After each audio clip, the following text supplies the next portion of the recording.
ये कहानी एक जादुई चश्मे के घर की है जो नीलम जंगल के बीचों बीच स्थित है। ये कोई साधारण घर नहीं था, बल्कि विशाल पारदर्शी कांच की फ्रेमों से बना एक अद्भुत चश्मा था, जिसके आर पार देखने पर दुनिया पूरी तरह बदल जाती थी। अरे वाह, ये कांच का घर कैसा! इसमें तो मेरा अक्स भी चमक रहा है। चलो जरा अंदर चलकर देखते हैं। जैसे ही रानो ने उस चश्मे नुमा घर की खिड़की से बाहर झांका, उसकी चीख निकल गई। तुलसी मैया, ये क्या! बाहर तो सब हरा भरा दिख रहा था, लेकिन इस कांच के पार उस झाड़ी के पीछे एक जहरीला सांप छुपा बैठा है और उस पुरानी गुफा के अंदर सोने के सिक्कों का ढेर चमक रहा है। रानो समझ गई कि ये चश्मा घर जादुई है। उसने तुरंत अपने दोस्तों को बुलाया। रानो, तू पागल तो नहीं हो गई? कांच का घर, धूप लगेगी तो हम सब उबल जाएंगे। हाँ रानो, और अगर ये टूट गया तो हमें तो बस अपनी घोंसली प्यारी है। मेरी बात तो सुनो। मिठू, तुम जरा इस खिड़की से देखो। मिठू ने जैसे ही चश्मे की दीवार से बाहर देखा, उसके पंख खड़े हो गए।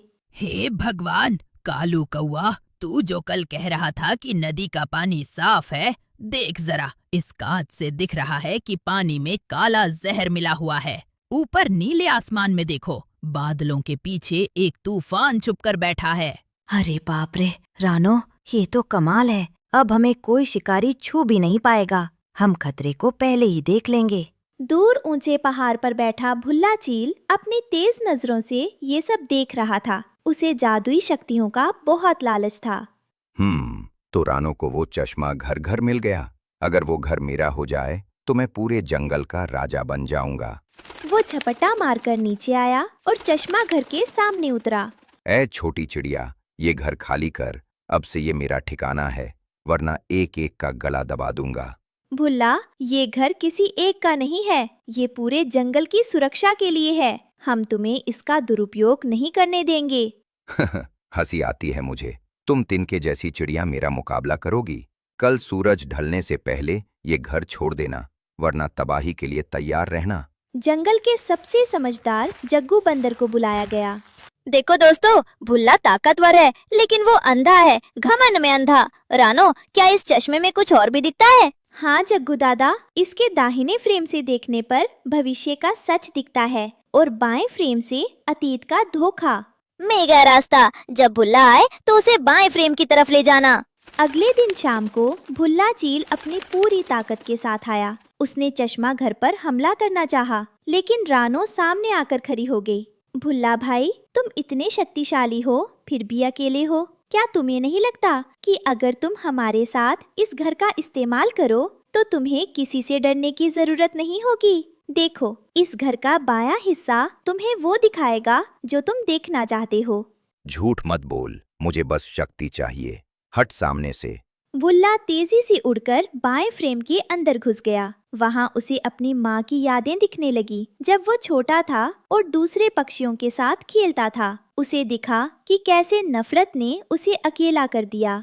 ये क्या दिख रहा है मुझे? मैं इतना बुरा कब बन गया? रानो, क्या ये सच है? भुल्ला, ये कांच सिर्फ बाहर का खतरा नहीं दिखाता, ये तुम्हारे अंदर का अंधेरा भी दिखाता है। देखो, तुम्हारी नफरत तुम्हें कैसे खत्म कर रही है। मुझे माफ कर दो रानो, मुझे इस जादुई घर की जरूरत नहीं है। मुझे तुम जैसे दोस्तों की जरूरत है।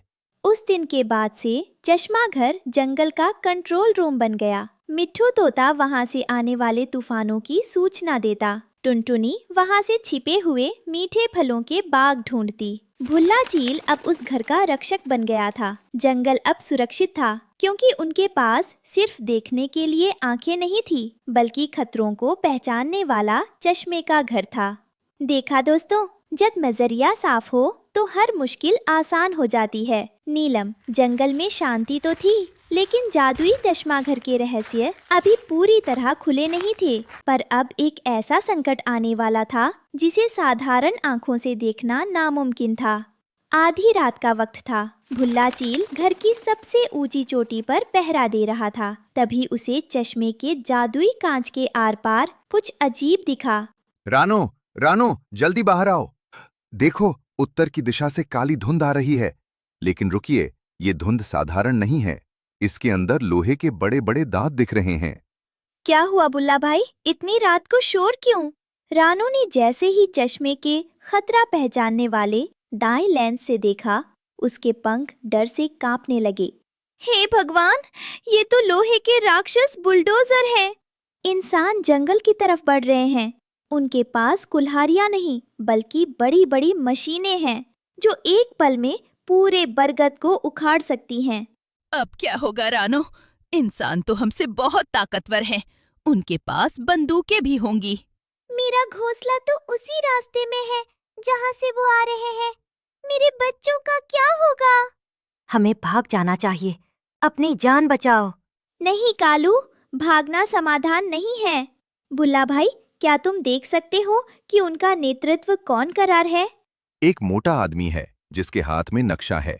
वो बार बार एक पुरानी चट्टान की तरफ इशारा कर रहा है। वो वहीं रुकने वाले हैं। वो चट्टान, उसके नीचे तो सदियों पुराना मधुमक्खियों का छत्ता और जहरीले बिच्छुओं का घर है। अगर उन्होंने उसे छुआ तो अनर्थ हो जाएगा। सुनो सब, चश्मा घर हमें सिर्फ खतरा नहीं दिखाता, ये हमें समाधान भी दिखाता है। जग्गू दादा, आप और बुल्ला भाई इंसानों को उस पुरानी चट्टान की तरफ ले जाइए। मिठू, तुम और तुम्हारी टोली शोर मचाकर उन्हें भ्रमित करना। मैं चश्मा घर के भ्रम वाले लेंस का उपयोग करूंगी। जब सूरज की पहली किरण इस पर पड़ेगी, मैं इसका रिफ्लेक्शन सीधा उन इंसानों की आंखों पर डालूंगी। उन्हें जंगल नहीं बल्कि एक डरावना दलदल दिखाई देगा। सुबह होते ही मशीनों की गड़गड़ाहट सुनाई देने लगी। इंसान पेड़ों को काटने के लिए तैयार थे। चलो लड़कों, इस जंगल को साफ करो। यहाँ एक बड़ा होटल बनेगा। तभी अचानक आसमान से भुल्ला चील ने गोता लगाया और उनके नक्शे को छीनकर दूर फेंक दिया। अरे, ये चील पागल हो गई है क्या? पकड़ो इसे। तभी मिट्ठू तोता ने इतना शोर मचाया कि इंसानों को एक दूसरे की आवाज सुनाई देना बंद हो गई। इसी बीच रानो चिड़िया ने चश्मा घर के एक बड़े कांच को इस तरह घुमाया कि सूरज की रोशनी एक तेज लेजर की तरह चमकी।